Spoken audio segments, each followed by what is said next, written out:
আসসালামু আলাইকুম প্রিয় ভাইরা আমার, আজকে আমি আপনাদের মাঝে একটি ঐতিহ্যবাহী গুড়ের কারখানাতে নিয়ে যাব, যেখানে মানুষ কিভাবে গুড় তৈরি করে আমাদের গ্রামে এই গ্রামের গুড় তৈরি করার দৃশ্যগুলো আপনাকে দেখাবো। কিভাবে দেখবেন যে আপনারা বাড়িতে যদি তৈরি করতে পারেন ছোট্ট পরিসরে, তাহলে অনেক লাভবান হবেন। তো এখানে আমরা আজকে এসেছি ঠাকুরগাঁ জেলার পীরগঞ্জ থানার একটি গ্রামে। গ্রামের নাম কষাডাঙ্গিপাড়া।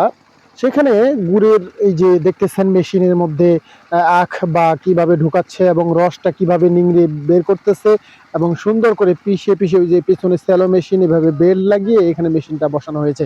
তো এরপরে দেখেন এই রসটাকে এই কড়াইয়ের মধ্যে দিয়ে নিচে ওই যে ছোকলাগুলো আছে, আখের ছোকলাগুলো, সেগুলো দিয়ে আগুন জ্বালিয়ে সেখানে জাল দেওয়া হচ্ছে। এখানে এটা গুড় তৈরি হয়নি, এটা কেবল রস, মানে কেবল চড়ানো হইলো। তো এখান থেকে গুড় তৈরি হবে।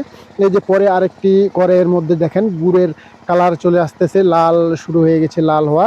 তো এখানে ফুটতেছে, গড় গড় করে ফুটতেছে। এখানে যদি কেউ হাত দেয় বা শরীর যায়, তাহলে শরীরটা সহ গলে যেতে পারে এবং কি পুড়ে যেতে পারে বা ঝলসে যেতে পারে। তাই এর থেকে সাবধান, সবাই সাবধানে। এখানে দেখেন বিশেষ করে এই যে মহিলাগুলো কাজ করতেছে, এই যে এটা একেবারে গুড়ের প্রণালী হয়ে গেছে বললেই চলে।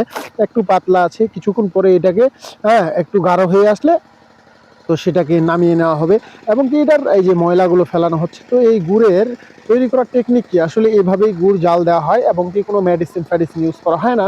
এখানে শুধু ব্যবহারের শিমুল গাছের ছাল ব্যবহার করা হয়।